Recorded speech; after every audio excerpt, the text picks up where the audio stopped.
Convidamos também para a composição da mesa Dr. Aloísio Silva de Lucena, diretor de Finanças e Patrimônio da Amprev.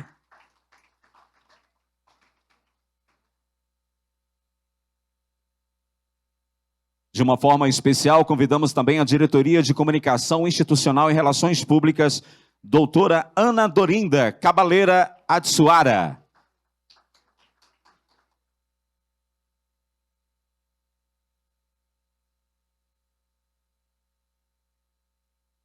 É também diretora jurídica do Simpoprev?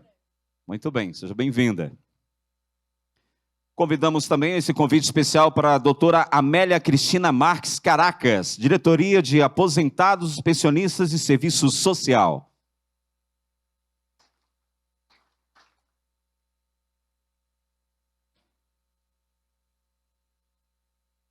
E também a doutora Maria Dolores Oning Andrade, que é a Diretoria de Eventos e Cultura.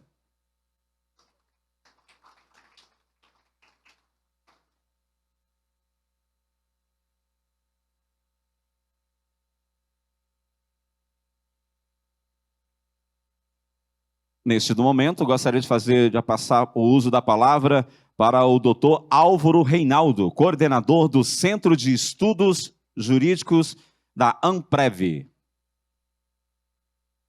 Bom, boa tarde a todos. Eu queria primeiro fazer uma retificação. O Centro de Estudos Jurídicos ele tem uma coordenação coletiva, né? Somos 3 coordenadores, o professor Wagner Balera, a professora Giselda Ironaca e eu. O reinício dessas atividades do Centro de Estudos Jurídicos, né, foi um desejo e uma proposta que a nossa presidente, Maria Santíssima, tem, de não discutir apenas questões previdenciárias, mas levar também o Centro, a Amprev, a ampliar o seu espaço de ocupação política e social que a instituição tem condições de fazer. Nós fizemos uma reunião primeira em todos os senhores, senhoras, receberam aí os colegas, está dentro da pasta, um relatório do que já foi feito até agora, está dentro da pasta. Né? Eu não vou ler pela ordem aqui, vou procurar falar na ordem cronológica. Em junho desse ano, em São Paulo, dia 22 de junho, por iniciativa e proposta da presidente, foi realizada uma reunião em que estavam presentes a presidente, a nossa colega a doutora Ana Dorinda, eu, o professor Baleri e a professora Ironalda, Giselda. Nessa reunião, né, que nós discutimos lá em São Paulo, então nós verificamos algumas propostas que seriam, digamos assim, o foco que esse centro jurídico devia trabalhar. É bom lembrar que o Centro Jurídico ele foi criado na gestão da doutora Meire, né? Uma homenagem a Celso Barroso Leite. Foi um dos maiores juristas na área previdenciária. Bom, nós aprovamos como propostas na época lá, aprovamos trabalhar sobre previdência social, tributação, políticas públicas, serviço público, direitos humanos, e decidimos também sobre a publicação de uma revista, realização de eventos e debates, convênio com órgãos públicos e privados e a criação de um prêmio literário anual, que acabou sendo um prêmio emérito criado agora por a comunicação da nossa presidente, em homenagem a Arnaldo Faria de Sá. Na sequência, nós tivemos uma reunião aqui, uma reunião remota, de 22 a 24 de agosto, em que participamos nós, os membros dessa coordenação coletiva, e mais a doutora Ana Dorinda. Né? E dessa reunião, nós encaminhamos uma aprovação de uma cooperação com o Centro Universitário Gama e Souza, do Rio de Janeiro, que é uma universidade tradicional que tem lá, e no sentido de que esse centro ele não só viabilizasse, mas como ele certificasse todos os eventos, cursos que nós pretendemos fazer. E a ideia, inclusive, é trabalhar curso de pós-graduação lato sensu numa primeira etapa. Esse convênio, esse termo de cooperação já foi assinado, já está de posse aqui da direção, e agora nós precisamos começar a implementar. Nessa oportunidade também, nessa reunião do dia 22 a 24 de agosto, nós discutimos um calendário de atividades para os 30 anos da Amprev. E nós, já esse período agora, tínhamos organizado 5 lives sobre diversos assuntos, mas que, a pedido da presidente, nós acabamos suspendendo agora, porque a prioridade era tratar no Congresso, mas essas lives já estão definidas. E nós precisamos agora organizar um evento que, em janeiro deste ano, faz 100 anos da Lei Eloy Chaves, né, que é fundamental para nós. Nós também tivemos a oportunidade de ter uma reunião aqui com o Procurador-Geral Federal, com o presidente, em que ele pediu que nós procurássemos produzir teses que viessem em defesa dos interesses da União. Com esse encaminhamento, a presidente, em setembro deste ano, publicou uma portaria constituindo uma comissão coordenadora do Centro de Estudos Jurídicos. E essa comissão vai atuar de forma coletiva, né? E foram designados o professor Balera, a professora Giselda e eu. Em São Paulo, nós já tínhamos discutido o regimento interno, esse regimento interno foi feito, foi aprovado pela essa comissão e pela presidência, e nessa comissão, a coordenação ficou uma parte de eventos, que fica com a professora Giselda, que é responsável por isso, a parte de comunicação, que é a parte referente ao professor Balera, que inclui a publicação de uma revista virtual e impressa, né? E essa revista virtual e impressa, a ideia que se tem é ter a participação de todos aqueles membros procuradores que tiverem interesse nessa participação. E o intuito disso aí é construir propostas e soluções para os temas relacionados que nós colocamos aqui. Bom, resumidamente, foram essas atividades que nós tivemos até agora, né?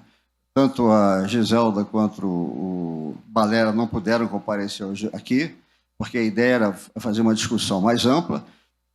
Eu já conversei com alguns colegas aqui, com a nossa colega Geralda, com o Faustino, com o Gifone, no sentido de se integrarem a isso, esse projeto nós temos. E nós vamos nos integrar por áreas que foram estabelecidas aqui nesse regimento interno, que evidentemente poderá vir a ser modificado na medida das necessidades que a gente vê. O importante é que a gente consiga viabilizar as propostas que nós discutimos. Em eventos, produzir essas lives de assuntos que interessem aos procuradores, às procuradoras, não só no campo jurídico, né, mas temos N coisas para discutir. Nós temos hoje aí essa discussão sobre gênero, que é uma questão fundamental a ser discutida no Brasil, né? Há muito pensamento inadequado a respeito disso. Eu posso falar nisso porque eu sou professor de antropologia jurídica e a gente tem esse problema, inclusive com os próprios alunos. Nós temos aí essa questão hoje, que é o empoderamento das mulheres, né? Assim, essa prioridade que as mulheres estão assumindo de ocupar o espaço da nossa sociedade. É importante discutir essas questões, porque interessam a todos nós. E isso não interessa apenas às mulheres, interessa aos homens também, né? O tipo de sociedade que nós temos e pensar em transformação da sociedade. Então, essas lives podem ser sugeridas pelos colegas, quer dizer, determinado assunto que interessa ser tratado. E nós faremos isso via canal YouTube, né? Ou via usando instrumentos plataformas como o Zoom e o Meet. Em relação à proposta de pós-graduação, a ideia era trabalhar uma proposta inicial na área previdenciária, a gente tinha discutido em São Paulo, sem prejuízo para trabalhar outras áreas, né? Porque a gente tem essa certificação, que é extremamente importante.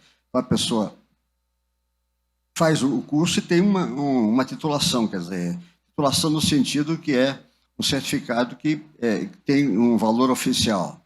E, em relação à questão da comunicação, essa revista, né, que a gente precisa colocar ela para funcionar, criar um corpo editorial para essa revista, né, e aí viabilizar a forma em que a gente vai tocar isso. Eu acho que seria isso, seria o caso de deixar a palavra aberta, porque a ideia é inicial, a gente está construindo isso e ver quais são as sugestões que os colegas têm para nós encaminharmos essas questões. Bom, a presidente está sugerindo que as sugestões podem ser encaminhadas para a prévia, né? A gente conversou há pouco aí com eu e o Faustino e a Geraldo, uma sugestão muito boa, que a gente abra um edital, né, para aqueles colegas que queiram participar na oferta de trabalhos, pesquisa e diagnóstico para essas questões. E é uma coisa que, evidentemente, eu vou levar ao Wagner Balera, que é o coordenador dessa área, né? Ele que tem que atuar. A nossa coordenação é coletiva e nós resolvemos estabelecer uma coordenação coletiva que é a melhor forma de tocar. Isso não impede que a gente amplie essa coordenação, não impede que a gente crie outros setores. O importante é a gente integrar os colegas que a gente consiga se viabilizar isso, né? E fazer o centro funcionar, né? Que é uma homenagem muito justa que se pode fazer a Celso Barroso Leite. Bom, algum colega quer se manifestar?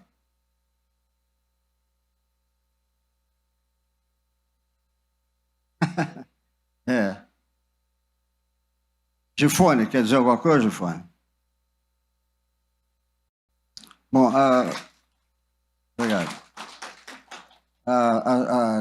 O Centro de Estudos vai ter um suporte técnico através da diretoria da doutora Dorinda, que é de comunicação, né, que vai dar esse suporte técnico para a gente, pessoal, para tocar aqui. Eu penso que a gente tem como prioridade retomar para o começo do ano essas lives que já foram programadas, outras que podem ser sugeridas, e começarmos a trabalhar urgentemente essa questão da revista, né? Tanto ela impressa como uma revista que seja virtual. Agora, isso demanda muito trabalho, né? Uma coisa fácil de se fazer. Uma ideia que surgiu aqui foi essa de a gente abrir um edital que vai ser considerada nesse sentido. Pronto, colega lá atrás. Meu nome é...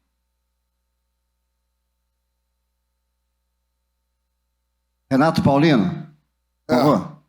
Não, aproveitando a colocação feita pelo nosso querido Gifone, da atuação da Amprev como um órgão que estimula a advocacia pública federal, eu gostaria de sugerir, até que hoje nós manifestássemos a respeito, para mim é uma coisa muito importante, tendo em vista que procuradores federais compõem mais de 60% a 70% da carreira. E semana passada saiu uma manifestação da ANAUNE, Simpofaz e ANAJUR falando sobre lista tríplice, ignorando completamente os integrantes da Advocacia Pública Federal, que são os procuradores federais. Então, eu gostaria de sugerir, que até tem a ver com esse centro de estudos, que diretoria de comunicação, que o plenário aqui deliberasse acerca de fazer a Amprev uma lista, ou dizer que da lista tríplice consagrar a figura do procurador federal como também integrante. E hoje nós temos talvez o melhor AGU, que é um colega nosso, o doutor Bianco.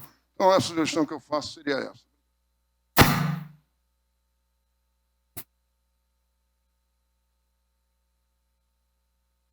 Bom, eu pessoalmente acho pertinente, Renato, mas não é exatamente do Centro de Estudos Jurídicos. O que o Centro pode fazer é publicar um artigo no jornal, né, mostrando a relevância nossa, que nós não podemos ficar de fora. Pessoalmente, eu acho que foi uma atitude muito precipitada dessas associações, tomar essa esse propósito unilateralmente. Acho que tem que ser discutido em conjunto. Todos nós temos parte da AGU. Mas penso que isso é um encaminhamento, cabe à diretoria da Amprev, o presidente à frente, fazer o encaminhamento, e acho que pode ser uma questão de discussão maior posteriormente. Por parte do Centro de Estudos Jurídicos, acho que se pode produzir um documento e se publicar no jornal Correio Brasiliense, que a gente tem um acesso, o Jornal o Globo, publicar mesmo no Jornal o Globo esse artigo dentro, né? Mas isso precisa, obviamente, a gente precisa ter aqui um aval da diretoria, porque isso é uma questão política, né? É uma decisão política. Antônio Carlos, tem alguma sugestão?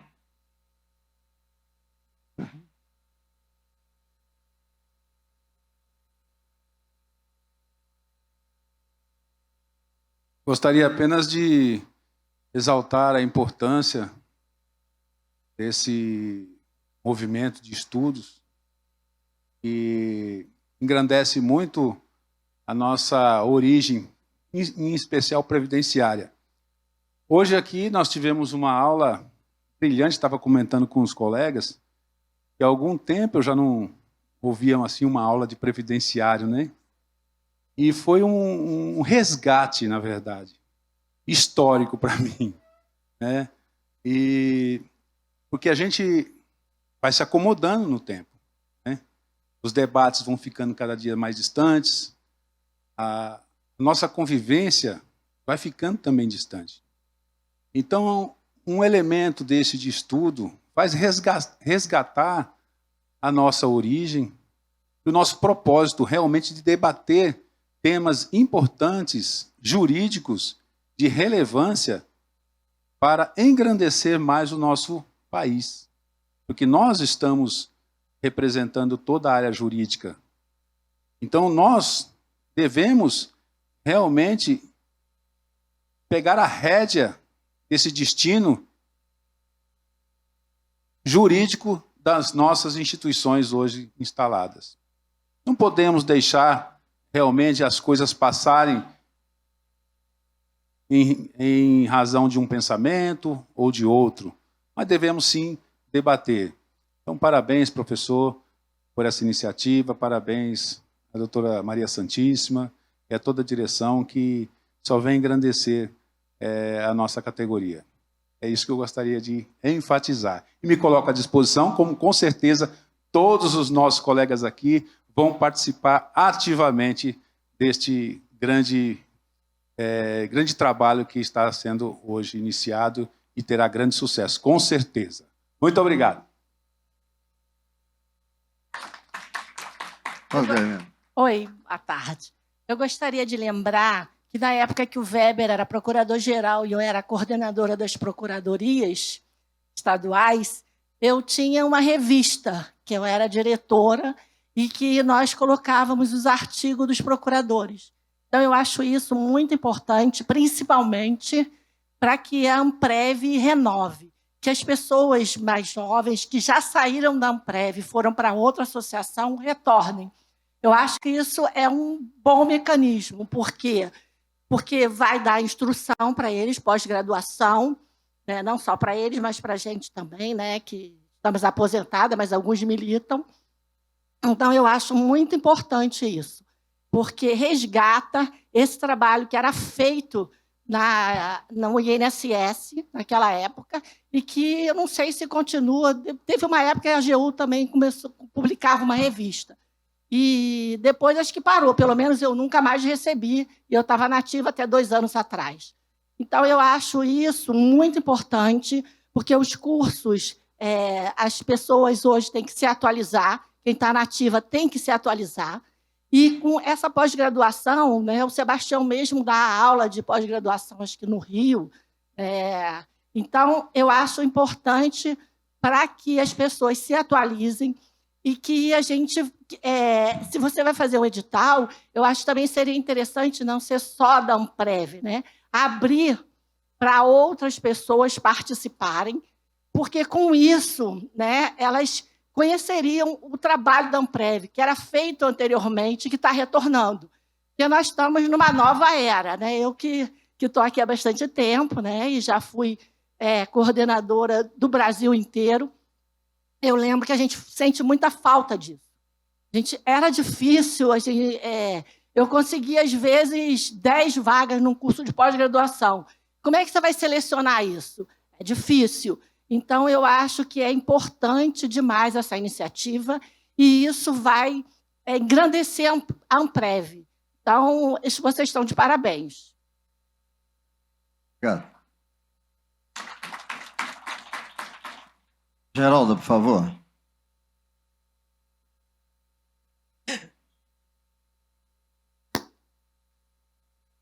Olá, eu sou a Geralda Magela e eu vou falar aqui da frente para que eu possa vê-los, porque acho que nós estivemos tanto tempo afastados que a gente merece olhar nos olhos.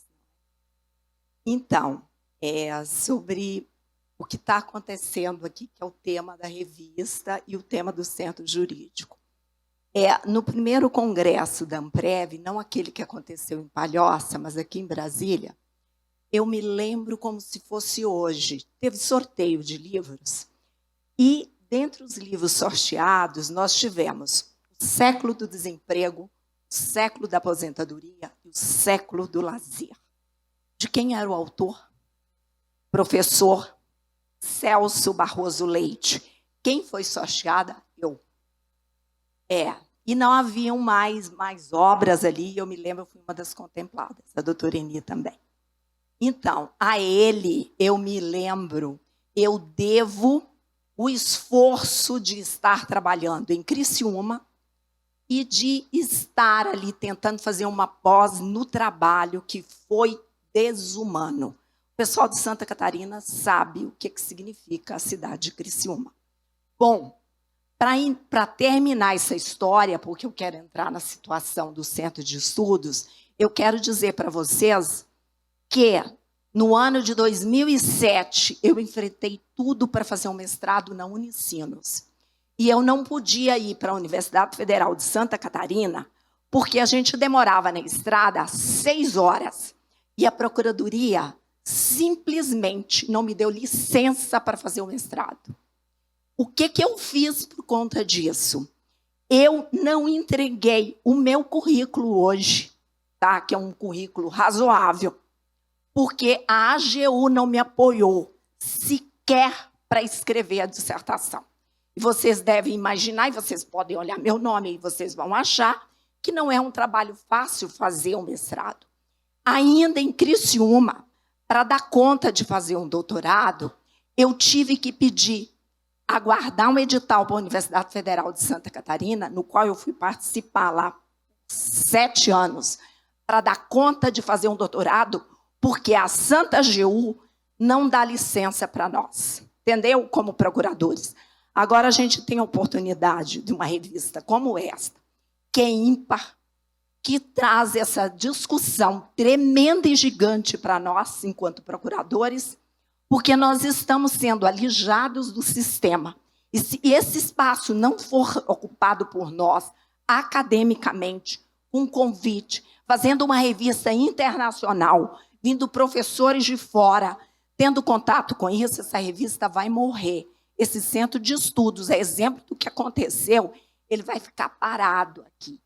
Então, o meu esforço nesse sentido é que, quando eu descobri que essa revista existiu, de novo eu me senti de fora. Eu falei, que história é essa? Como é que, de novo, o meu currículo não vai para a AGU?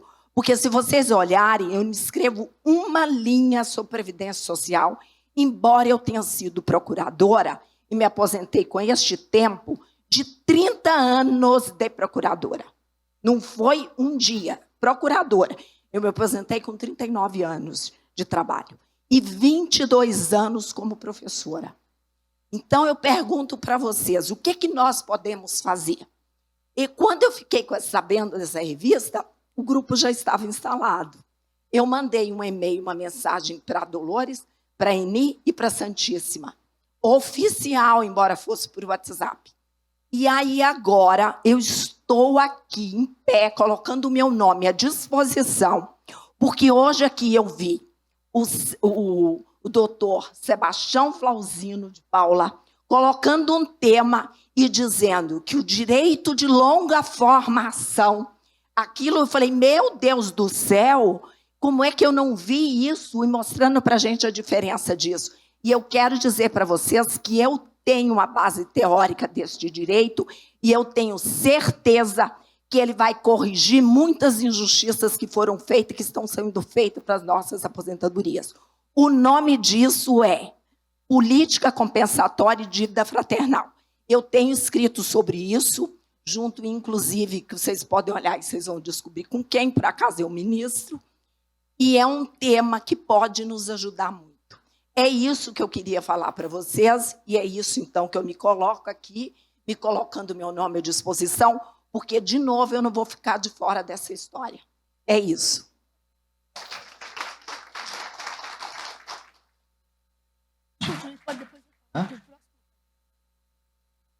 Pode falar, Luiz?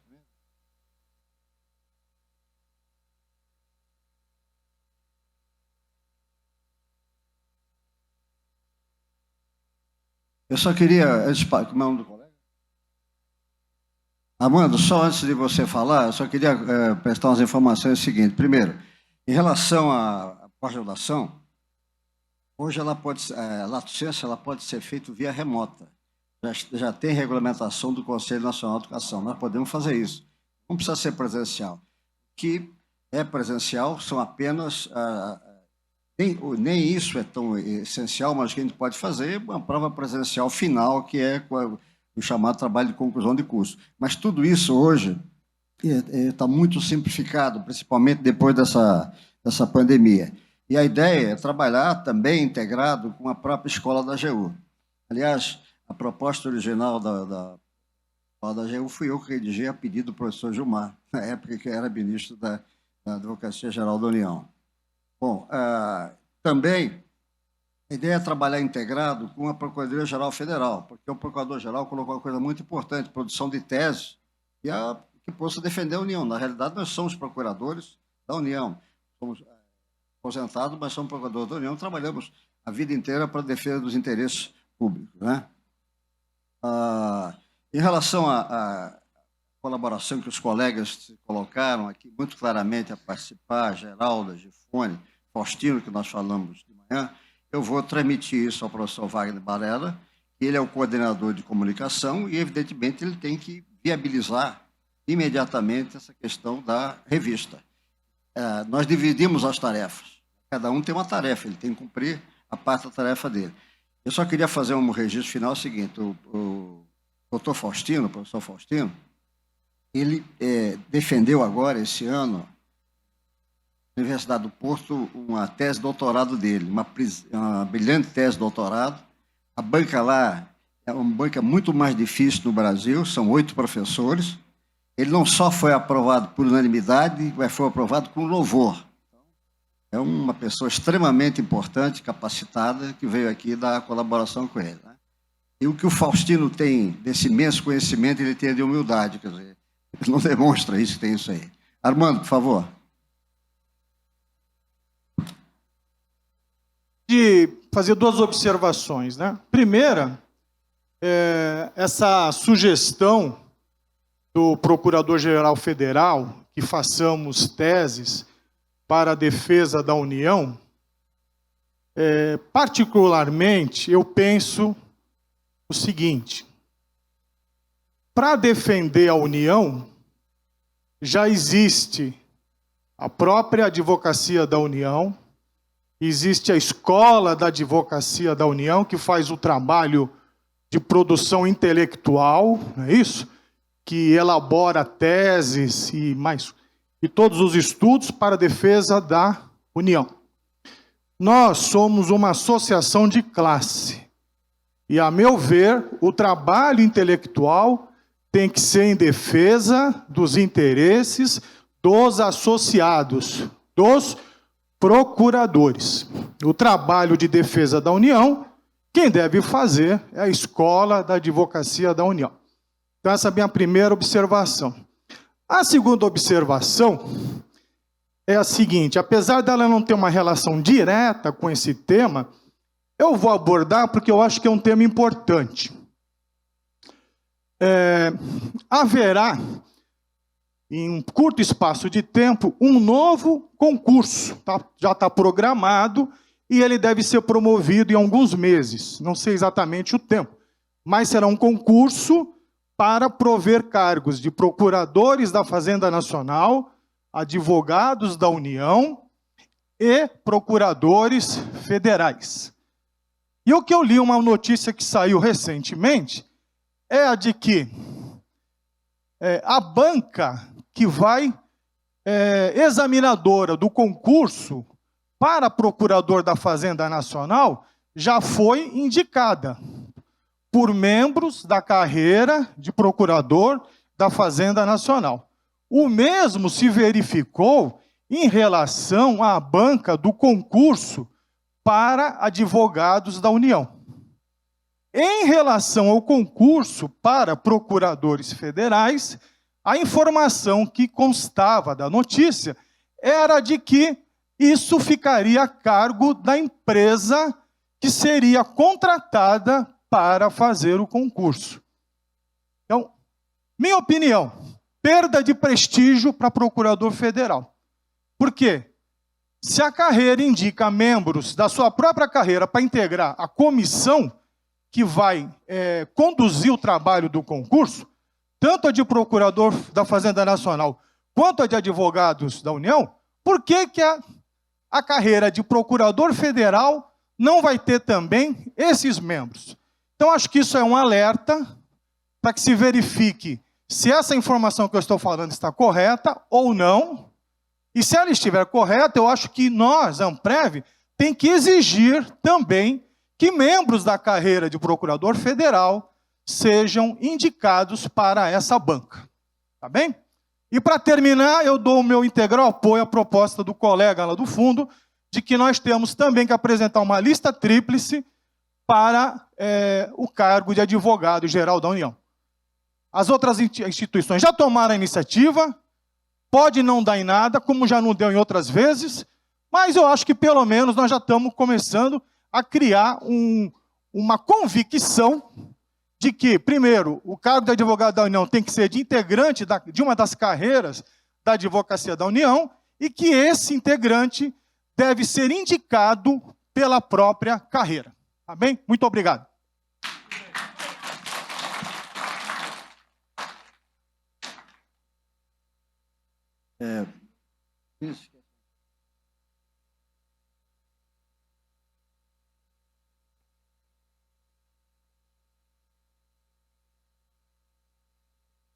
Bom, vou encerrar, só queria fazer uma ressalva em que o Armando colocou. Primeiro, a segunda questão de lista, isso é uma questão política da associação. Em relação à produção de teses que interessem a advocacia da União, não é impeditivo que se faça, pelo contrário, que se façam teses em favor da defesa dos colegas. Agora, defesa de classe não é proposta do Centro de Estudos Jurídicos. Defesa de classe é da associação. São duas coisas bem diferentes, já temos isso. O centro não servirá para esse tipo de atividade. A ideia do centro é atuar no outro sentido, porque nós não podemos sobrepor o que é a Associação de Procuradores com a sua diretoria. Bom, agradeço a todos e vou enviar ao professor Balera as sugestões que foram feitas aqui, da colaboração dos colegas, extremamente importante. E qualquer sugestão pode ser enviado para a professora, a doutora Ana Dorinda, que está aqui, que é a diretoria dela que vai receber isso, e nós vamos planejar, vamos promover esses 5 lives que já foram esse semestre, agora no mês de fevereiro e março, vocês receberão todos a pauta que vai ser discutida em relação a isso aí. E vamos trabalhar para comemorarmos os 100 anos, né, da Lei Eloy Chaves, que é extremamente importante, não pode deixar passar em tempo, principalmente depois que a gente vê uma exposição dessa do professor Faustino, né, e quase eu perguntei ao final para ele o que viria de pior depois disso, porque a Previdência está sendo desmantelada. Essa é a grande verdade. Então, muito obrigado a todos, agradeço a diretoria da associação, a pessoa da doutora Maria Santíssima, que nos honrou com essa indicação. Muito obrigado, então. Com a palavra agora, a presidente da Amprev, a doutora Maria Santíssima Marques. Bom, esta mesa está composta com a diretoria de Finanças, com a diretora de Comunicação, mas mais especificamente ela está aqui como diretora jurídica do Simproprev, e com a diretora de aposentados, com a diretora de aposentados, doutora Amélia, e a diretora de eventos, doutora Maria Dolores. Como vê, são mais as atividades fins da diretoria.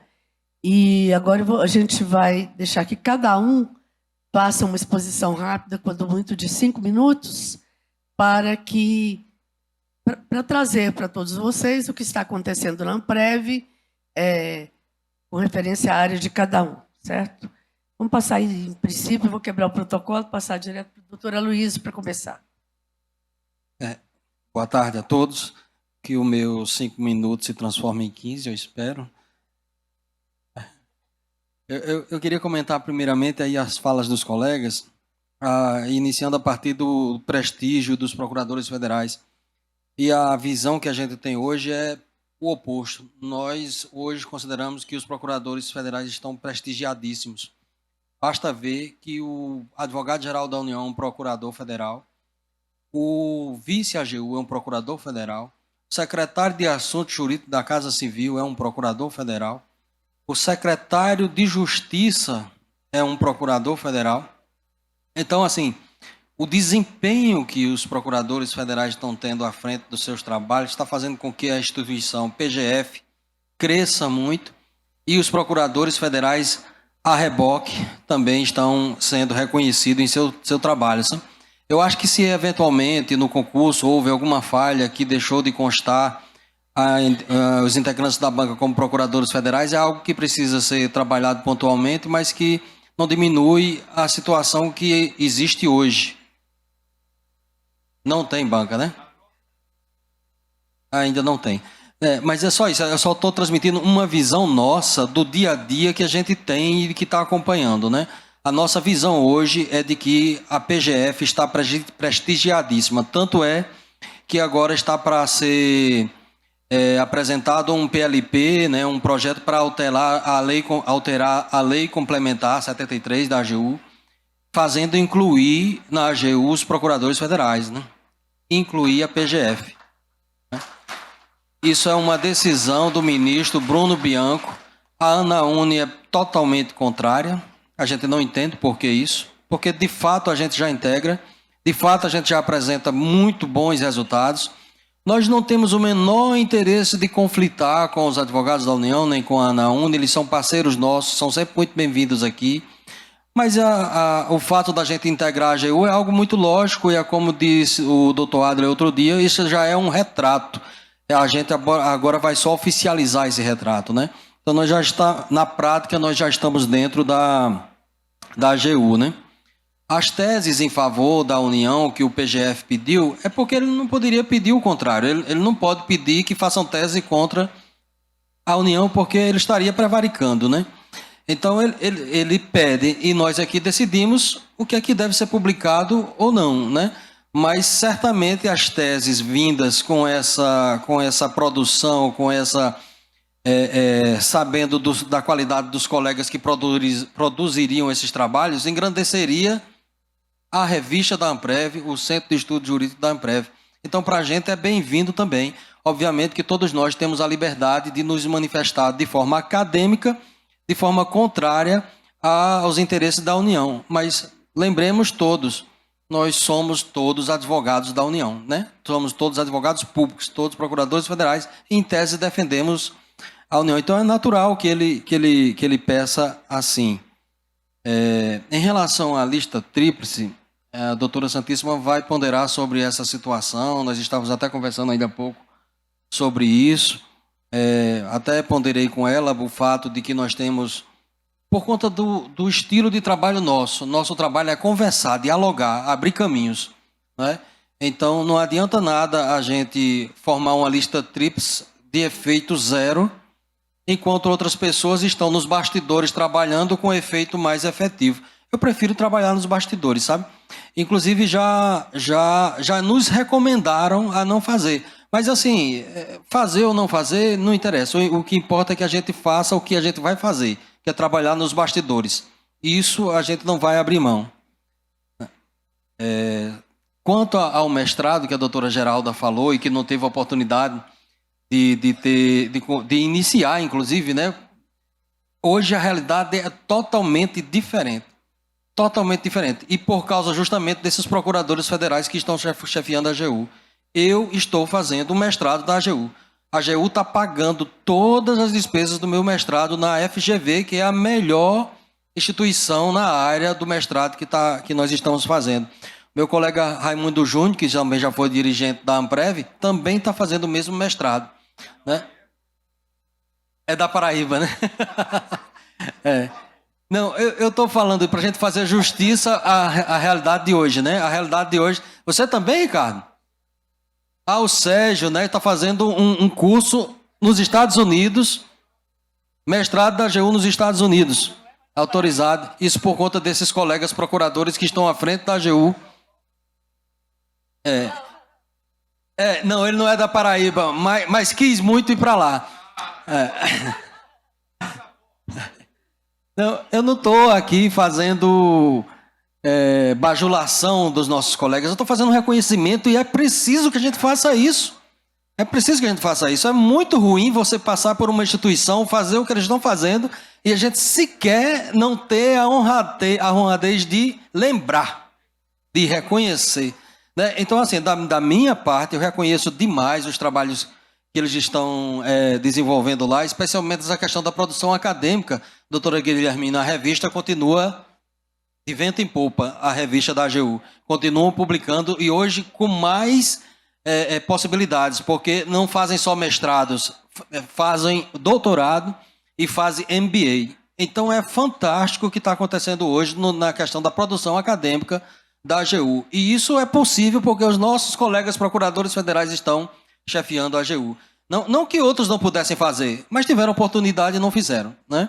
Então, eu queria registrar esse ponto. E agora eu vou entrar no ponto que a doutora Santíssima me pediu para falar a respeito, e não é com o intuito de trazer debate, porque não é o fórum adequado ainda, né? Nós vamos abrir uma Assembleia Geral sobre esse ponto. A doutora Santíssima até já assinou o edital. Está sendo publicado hoje, ela acabou de me dizer aqui, que é para tratar do acordo, para deliberar, né? Se nós vamos fazer o acordo ou não em relação à alteração dos percentuais dos honorários, né? Então, eu queria apenas dizer mais ou menos qual foi o caminho para chegar a essa realidade e quais são as condições que estão apresentadas hoje e o que a gente pretende fazer em termos de contraproposta.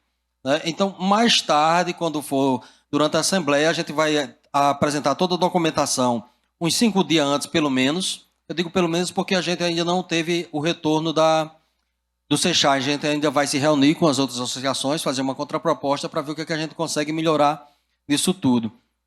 Beth até já colocou aqui, olha ali, no dia 12 de maio, não sei se vocês estão conseguindo ver, essa foi a data do ofício que a doutora Santíssima assinou, fazendo uma solicitação de tratativa de diálogo aí a respeito desse assunto. Esse é aquele caso de quem está em última faixa, que recebe 37, passaria a ganhar 52, né? Então, nós pedimos isso, pedimos em maio. Esse assunto já havia sido requerido ao SECHA em 2017, não foi, Gifone? 2016, pelo Gifone, pela Vera, eles protocolaram lá atrás. Você é o expedito, né? Protocolaram esse requerimento lá e o SECHA indeferiu na ocasião. E estava o assunto encerrado, né? Mas nós sentimos aqui, numa das conversas com o doutor Adler aqui, que talvez a AGU pudesse ajudar-nos a reverter essa situação. E assim foi feito, nós requeremos nessa data, e desde então a gente não parou, não foi só apresentar um ofício lá e deixar ver o que acontece, não. Nós trouxemos aqui o pessoal do SECHA algumas vezes trouxemos também o advogado-geral da União, o advogado da União, o procurador-geral federal, o subprocurador-geral federal. E todas as vezes que eles vinham aqui, a gente levantava esse tema, né? E ele foi evoluindo, amadurecendo, até que finalmente o doutor Adler expediu um parecer acenando pela viabilidade de acordo e encaminhando ao Sechá. O Sechá já concordou assim, em fazer um acordo, né? E não simplesmente implementar da forma como a gente queria inicialmente, né? Era implementa sem nada em troca. Não, eles querem algo em troca. E o que eles querem é a não judicialização. E tem algumas situações específicas. O advogado aqui, outro dia, conversando conosco, ele dizia que o Sechá estava morrendo de medo das ações de paridade. E eu disse para ele, não é isso que eles têm medo. O que eles têm receio, e eu posso dizer aqui porque é só entre nós, é justamente que assuntos internos sejam extrapolados para além do nosso universo aqui. E que todos os outros da área jurídica se sintam, de alguma forma, aviltados porque nós recebemos honorários, né? E aí terem acesso aos detalhes de como as coisas estão funcionando aqui. É disso, eu não vou nem de receio, é disso que eles não gostam, e eu confesso a vocês que eu também não gosto, e provavelmente vocês também não gostam, porque esse é um assunto nosso. O dinheiro, o recurso ali dos honorários pertence aos advogados públicos, e não a juízes, procuradores da República, promotores e tal. Então, é com isso que eles querem trabalhar, e eles acham que a gente afastando as ações de paridade, de cotas, e qualquer uma outra demanda relativa à cota que já tenha sido decidido, ou seja, pode aparecer 1000 causas diferentes pela frente. Se não já tiver decidido, a gente pode ajuizar. Agora, o que eles já decidiram, eles querem pacificar, inclusive no que diz respeito à questão da paridade.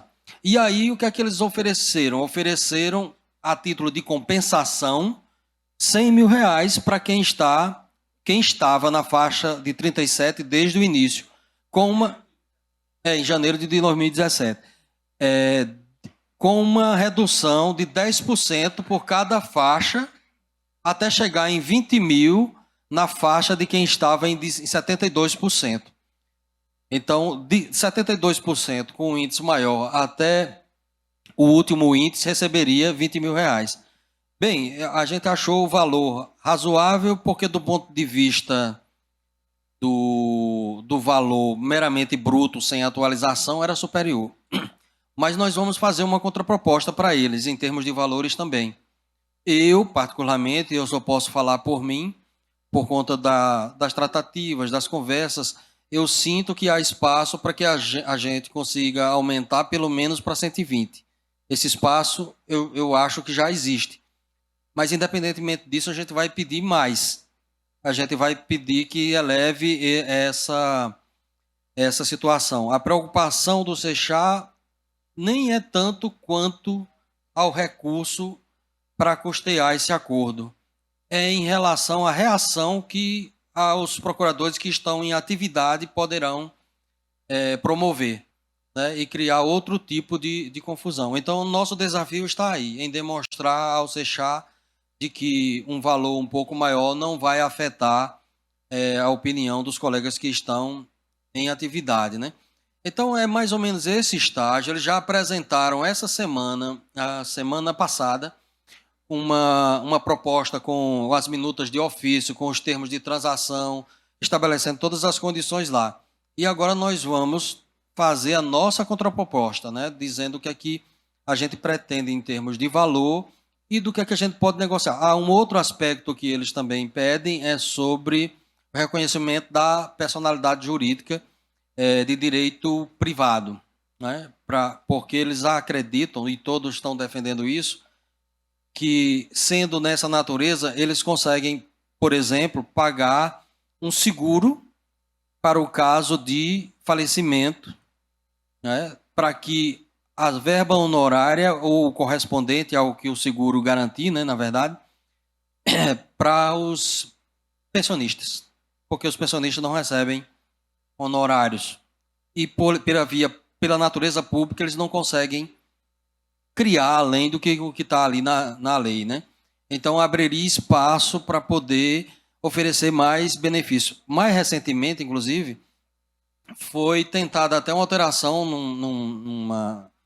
na lei da FUNPRESP, da medida provisória, né, que foi aprovada recentemente, e tentou-se incluir ali justamente um dispositivo que permitia que fosse possível que os fundos como esses, dos honorários, contribuíssem para a Previdência. Isso ajudaria a incrementar o valor da aposentadoria dos que viessem a se aposentar depois e viabilizaria que os aposentados recebessem esse valor tão logo fosse depositado a título de VGBL, PGBL, era alguma coisa assim que eles estavam explicando. Infelizmente, esse ponto não deu certo.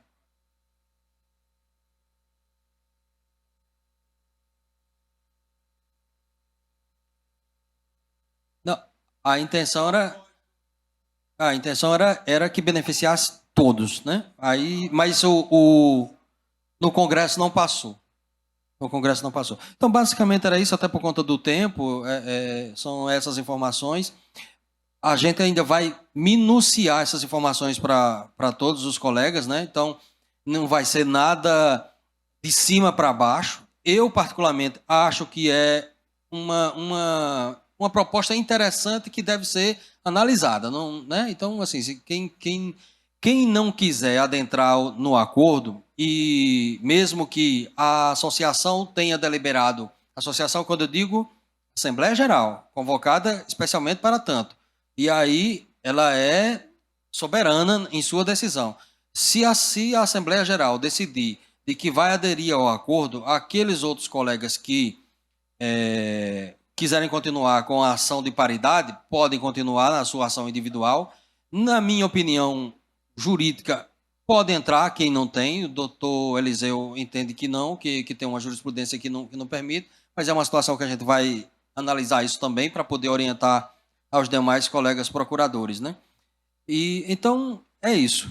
Eu acho que era isso que eu tinha. Pois não, doutora? Ô, Aloysio, mas nós temos uma pergunta que eu já vinha preparada para fazer.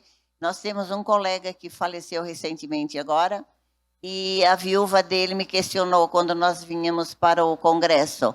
E como é que fica o pretérito dela, no caso, nesse acordo? Porque ele recebia também como nós 37%. Faleceu agora. Ela, como pensionista, não vai receber mais, mas o que ele tinha direito deve ser incluído no acordo, não é isso? Alô, é uma excelente pergunta e obviamente, se ele veio a óbito nesse intervalo, e tem um saldo aí em favor dele, e, consequentemente, deve ser, como a doutora Santíssima falou aqui, direito sucessório, né? Então, o que vai ser identificado em relação... Mas essa pergunta é muito pertinente, porque a gente tem que definir de como seria isso de acordo com a data do óbito. Não é? É uma boa pergunta, inclusive, uma boa intervenção, e é bom a gente trabalhar nisso. Obrigado, doutora. Obrigado, doutora Santíssima.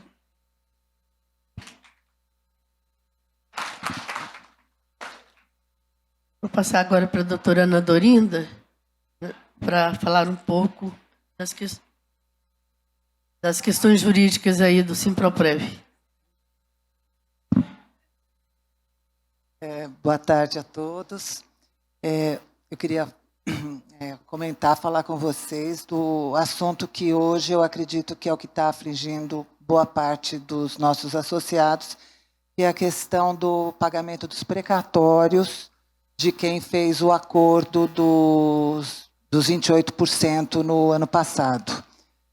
Infelizmente, a gente acreditava que quando viesse a ser feito os depósitos de precatórios, que já estivessem solucionados todos os casos que não houvesse, porque, deixa eu até retomar um pouquinho, quando foi assinado o acordo, foi colocada uma condição de que os depósitos relativos aos precatórios seriam bloqueados, e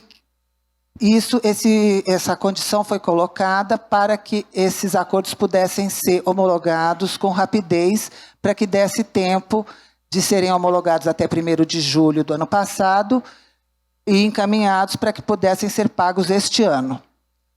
Então, o que aconteceu? A gente imaginava que eles estariam sendo analisados desde aquela época, as ações, porque a AGU iria verificar a existência de litispendência ou coisa julgada em cada ação.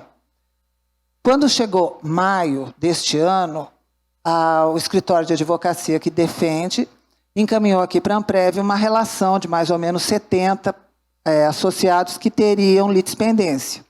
E nós encaminhamos para todos, para que esclarecessem a questão de litispendência, comprovassem que não havia, ou não, e tomassem as devidas providências. Então, nós imaginamos que quem não estivesse nessa lista, os precatórios estariam já liberados. Foi feito o depósito, o que a gente ficou sabendo é que não estavam. A AGU estava iniciando o trabalho naquele momento, a PGF, o INSS. E aí nós começamos a correr com isso, a Amprev e a PRF, a PGF, formando uma força-tarefa para que fossem analisados todos os precatórios resultantes de acordo e liberados. E esses processos são todos da 4ª Vara aqui do Distrito Federal. E o trabalho começou a ser feito. Passava um robô e verificava onde havia litispendência e onde não havia para liberação. E começou devagar a fazer uma liberação ou outra. E aí alguém no tribunal, no TRF1, achou por bem que seria mais rápido se pegasse essa gama de processos e mandasse para o Oiapoque. Nós temos, o extremo norte do país, o Oiapoque, Chuí é o extremo sul. Não é brincadeira, foi para o Oiapoque uma gama de processos. Mas são todos do TRF1, não tem de outro tribunal. Todos os nossos precatórios correm aqui, né? Então, aqueles que foram liberados enquanto estava aqui na 4ª Vara, foram. Os outros estavam lá. Então, nós temos hoje uma gama de processos onde a PRF já fez a lição de casa dela, já pediu a liberação, e nós não estamos conseguindo contato com a vara do Oiapoque.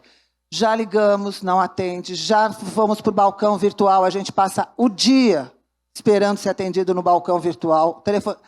A doutora Santíssima já foi conversar com a doutora Lira, já foram falar com o desembargador. Agora, a advogada está agendando uma reunião com a corregedoria. A gente está fazendo de um tudo. A PGF, o dinheiro está depositado, a PRF já peticionou, nós temos colega passando mal, internada, pedindo urgência, e não há como conversar com essa vara. E fala assim, pega um avião, vá para o Oiapoque. Doutora Lira até se dispôs aí, mas a juíza não está lá. Ela está também de forma virtual. Então, é um problema que nós estamos atravessando em relação a quem não tem litispendência. Fora isso, a PRF constatou algumas litispendências, e essas a gente está encaminhando para os colegas para que eles solucionem a questão de litispendência. E aí a gente se coloca à disposição, né, o André, a Sâmela, para auxiliar na questão de solucionar as litispendências. Então, em relação ao acordo dos 28%, que a gente imaginava que, nessa altura, todo mundo já estaria com o dinheiro na mão, festejando, convidando a gente para a festa, né? Infelizmente, acho que muito pouca gente conseguiu. Tá? Mas eu queria reiterar uma coisa que a gente tem colocado para os colegas, é que esse dinheiro já tem os honorários abatidos, é um dinheiro que é para ser levantado, que não é para depositar nada, para ninguém que ligue, que peça, que diga que é de escritório. O único acerto que vai ter que ser feito em relação a esse dinheiro é no ano que vem, quer dizer, o Banco do Brasil vai fazer os descontos de praxe e o ano que vem, na hora de declarar, fazer o acerto com o imposto de renda. Nós já tivemos colega que sofreu golpe no Rio Grande do Sul recentemente, então eu peço para os colegas ficarem muito atentos com possíveis golpes. Ninguém tem que fazer nenhum depósito, ninguém tem que atender nada. Mande um zap para a gente, sabe? Ligue diretamente na Amprev se tiver alguma dúvida. Eles estão dando nomes de funcionários nossos, nome do escritório de advocacia, pedindo dinheiro. Então, a gente pede muito cuidado com relação a isso. Outra questão que a gente tem no nosso jurídico do Simproprev é que, recentemente, transitou em julgado a questão da contribuição previdenciária sobre o terço de férias. Então, quem estava na ativa e aposentou mais recentemente, não é um dinheiro muito vultuoso, mas nós já estamos procedendo os cálculos. Vocês devem receber, em breve, devem estar recebendo um pedido aqui da Amprev para mandar alguns documentos e mandar as fichas financeiras. A ficha financeira a gente pega no Solgov. Tá? A gente consegue pegar todo o período, e aí, se tiverem alguma dificuldade como fazer para pegar essa ficha financeira no Solgov, aí pode entrar em contato com os meninos aqui do departamento jurídico ou diretamente comigo, que aí eu dou o caminho no Solgov para conseguir, porque o INSS nem a AGU estão mais fornecendo eles até fornecem, mas aí você tem que mandar foto do documento. Então, para a Amprev, assim, nem o juiz está concedendo, e para a Amprev é muito mais burocrático. E é uma coisa que a gente tira facilmente no celular, naquele aplicativo Solgov, onde a gente tira o contra-cheque todo mês. Tá? Então, esses esclarecimentos, só mais uma coisa, quanto àqueles que não fizeram o acordo de 28%, a gente está tentando, junto à PGF, uma revisão dos cálculos, porque eram aqueles acordos, aqueles cálculos que havia muita discrepância, onde a Hexagon havia apurado 1.800.000 e a AGU tinha oferecido 100.000 e, às vezes, muito menos. Então, nós começamos uma tratativa para rever erros materiais ou erros de interpretação nesses acordos. Eles ainda estão sob análise da PRF, aqui dos contadores. Espero que, não sei agora, com essa mudança de governo, se a gente vai conseguir prosseguir nisso, espero que sim.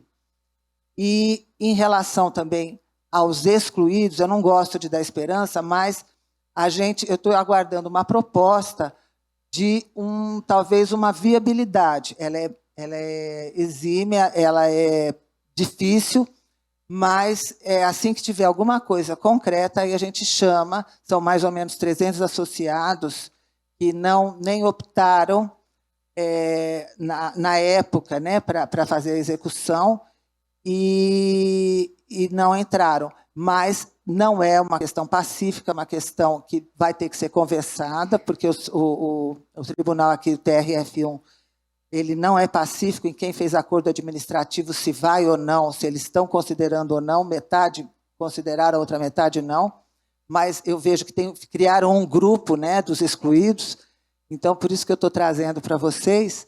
Então vai talvez existir uma chance para essa discussão, difícil, quem quiser se arriscar, a gente vai chamar todo mundo. Tá? Eu vejo que muita gente coloca, não sei se tem alguém aqui, mas eu queria colocar, estou aguardando só a proposta da advogada nesse sentido.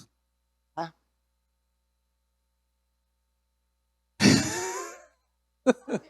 3,17 assim para o Simproprev. Né? Né? Tá. Olha, se for da 17ª vara, da 10ª, eu também. Sabe, a reunião também é um caso de corregedoria, infelizmente, porque já fizemos de tudo para uma audiência na 17ª vara. Eles sentaram nesse processo. São vários colegas, eu inclusive. Tá?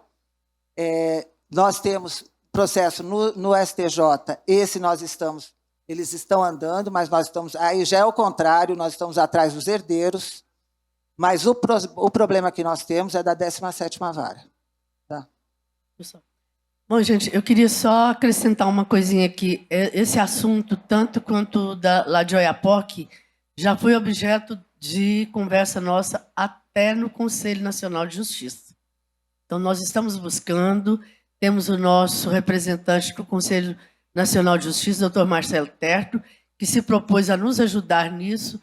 Então, a gente está tirando para todo lado que a gente pode, só para assegurar que a Amprev não está parada.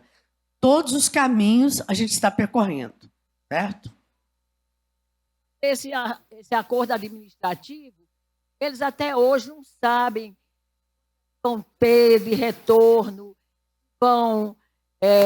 a parte que eles receberem administrativamente vai ser corrigida, certo? Deduzida do valor que eles possam ter, se eles vão ter direito a alguma coisa. Isso é uma angústia muito grande que passa por esses colegas. E digo que são os mais idosos, certo? É uma coisa muito triste. Se vocês souberem o estado de saúde em que as pessoas se encontram, estado emocional, muito doído. Doutora, a senhora falhou muito o microfone. A senhora quer saber de quem fez acordo administrativo, se vai ter uma chance? O saldo credor. Olha, quem fez acordo administrativo, existe uma parte de pessoas, 80 mais ou menos, que entraram com execução, que há alguns anos atrás autorizaram a Amprev a ingressar com execução e assumiram o compromisso de arcar com as despesas no caso de serem vencidos. Desses 80, esse processo está no TRF da primeira região, indo para o STJ. Eram 4 apelações, 2 deu ganho de causa para os associados, 2 para o INSS. Foi todo mundo para o STJ. Então, não dá para dizer para a senhora como é que vai terminar esse processo. Com certeza. Tá? Então, porque o mesmo desembargador, para uns, ele disse que era só para descontar o que foi recebido, e para outros ele disse, olha, foi feito o acordo e acabou. Não tá? houve acordo, porque o acordo nunca foi homologado. Não, mas isso a gente pode saber. Essa é a verdade. Mas tem que ver o que o desembargador acha e o que os ministros do STJ vão achar. Talvez ele não tenha tomado conhecimento. Existe a decisão do STJ, já pacífica, de que o acordo feito antes de 2001, que foi o caso, não homologado judicialmente, não vale. Mas o próprio desembargador citou essa decisão na decisão dele, mas ele deu ganho de causa ao INSS. Então, é o que nós vamos continuar discutindo isso no STJ, certo? É o que eu posso dizer para a senhora. Certo? Então, eu acredito que nós vamos ganhar no STJ, eu só não posso garantir. Tá? E não é rápido, e não é cedo, porque isso acabou de acontecer, isso foi agora, este ano ainda. Tá? Isso para quem autorizou. Agora, 80 mais ou menos, mas nós temos 300 que não autorizaram à época, que são esse grupo que eu estou dizendo, que são os chamados excluídos.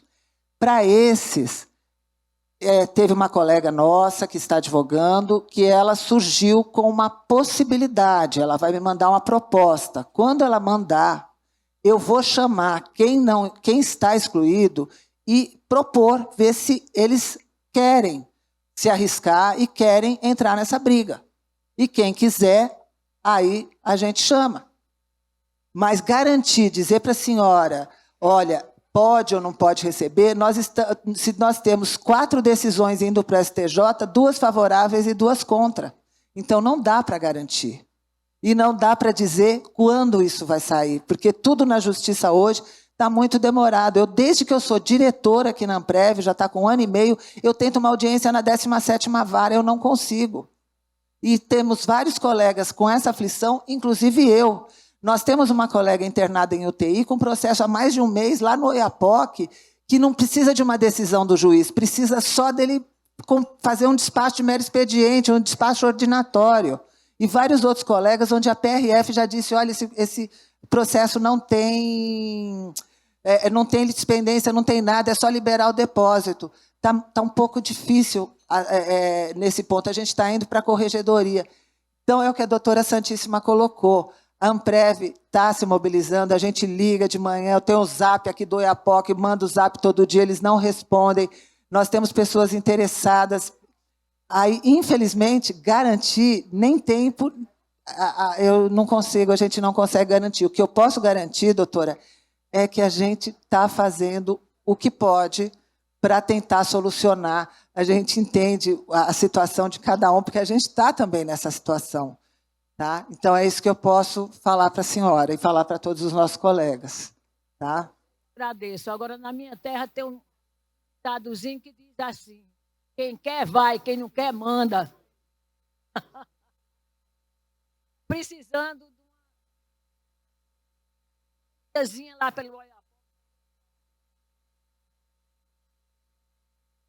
Então, era isso que eu tinha para colocar para vocês, tá?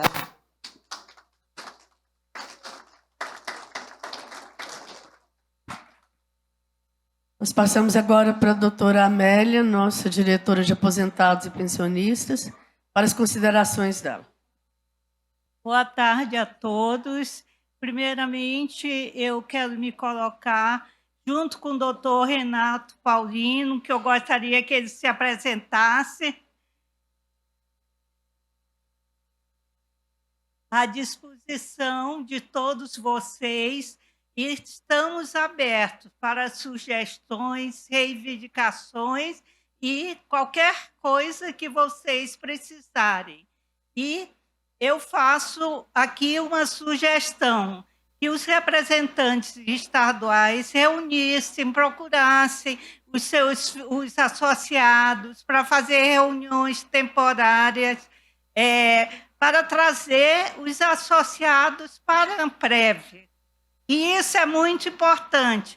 Nós aqui na diretoria já conseguimos fazer uma festa junina que teve grande êxito. Veio muitos associados e todos participaram.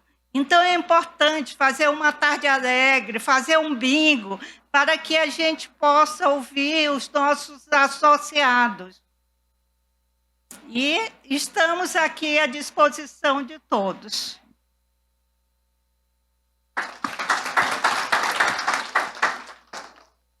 Para finalizar esse painel, a gente passa agora para a doutora Maria Dolores, nossa diretora de eventos, para as considerações dela. Bem, o meu assunto é sobre o Comprev 2023. A nossa presidente Santíssima pediu para que eu fizesse um levantamento de possíveis lugares e possíveis interesses dos colegas. Então, eu coloquei aqui em prática uma ideia minha anterior, já na época da diretoria, quando o doutor Antônio era o presidente. Tive essa ideia, mas não foi possível fazer naquela ocasião. Fazer um congresso internacional lá no Tribunal de Haia, na Holanda, iniciando com a Holanda e fazendo, então, a palestra inicial lá. Me ocorreu, não sei se os colegas já conhecem, uma empresa de São Paulo, a Congress. A Congress é uma empresa de turismo de 30 anos, que era de Dr. Oswaldo Eustáquio, e ele acabou falecendo esse ano, mas tem 2 filhos também da área jurídica que estão tocando. Ele sempre levou os magistrados, os Ministério Público, advogados, sempre vários grupos, e continua fazendo. Durante o ano, eles fazem 4 passeios, mais ou menos, e envolve vários países, 3 continentes. Realmente é um passeio top, né? Mas também tem um custo elevado. Top. Mas tem um custo elevado. Então, foi o primeiro passo que eu dei em busca dessas informações, pedi um orçamento, e eles me fizeram uma série de questionamentos para responder. E eu respondi assim: quero ouvir os colegas, e depois, evidentemente, que vai ser tudo colocado no papel e nós vamos ter que responder isso por escrito, né? Então, eles me perguntaram sobre a data, a saída de... Bem, primeiro dizer que a doutora Santíssima pensou em maio de 2023. Clima. E então eles me perguntaram, saída. E eu fui olhar no calendário 14 de maio, embora seja o Dia das Mães. Mas, de repente, a gente sai de São Paulo à noite e já festejou o Dia das Mães. Uma proposta minha. Outro, participantes, eles fazem hoje excursões com 35 pessoas. O pai deles fazia com 3 grupos, amarelo, azul e verde. Participei de um passeio deles. Nada melhor, né? As mulheres eram recebidas no aeroporto com rosas, buquê de flores, tinha missas aos domingos, e ele levava sempre ministros daqui do Brasil que proferiam a palestra lá, na Sorbonne, em outros lugares. Conhece o mundo inteiro e faz congresso, eles fazem congresso mesmo. Tá. Segundo, o roteiro. Me perguntaram se Holanda era no começo ou no final. Então eu pensei, tem que ser o início. Nós vamos para um congresso, a palestra deve ser no início. A gente chega, tem a palestra e depois faz os passeios, né? Então eu coloquei Holanda, primeiro país. Depois, classe econômica ou classe executiva. Eu pedi para orçar os 2. Hotéis de luxo, que é o que eles contratam. Sempre 5 estrelas. Mas também pedi para ele orçar um pouquinho mais em conta, né? Tá. Depois, eles sugeriram a participação do ministro Rezec, que também, na época que eu fiz, e ele já há mais de 15 anos participa desses congressos e faz a palestra lá no Tribunal de Haia.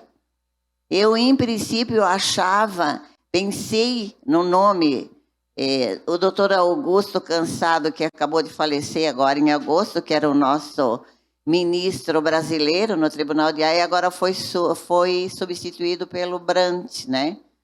Lembro o nome dele aqui, Fernando Brandt, parece. Leonardo Brandt. Também é mineiro, né? Mineiro também, né, Luzia? E a gente até tinha pensado no Augusto Cansado naquela ocasião, né? Bem, então, mas falei que também ele indo, e ele conhece todos lá dentro, tal, nós não poderíamos deixar de aceitar se ele quisesse ir, porque já é uma aquisição da Congress, esse ministro Rezec. Depois,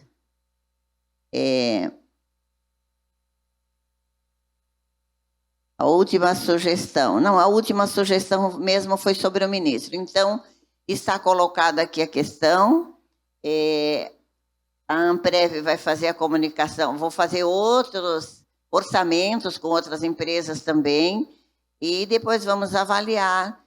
Se houver interesse de um grupo de mais de 35 pessoas, tem que dobrar. São 70 pessoas, então seriam 2 grupos. É esse o trabalho que até o presente momento eu fiz. Muito obrigada pela atenção. Se gostaram, respondam por escrito depois. Tá certo? Obrigada. Bom, nesse momento agora, eu gostaria de reiterar os sentimentos de gratidão pela presença ilustre do Dr. Fábio Lucas de Albuquerque Lima, procurador-chefe da Previc.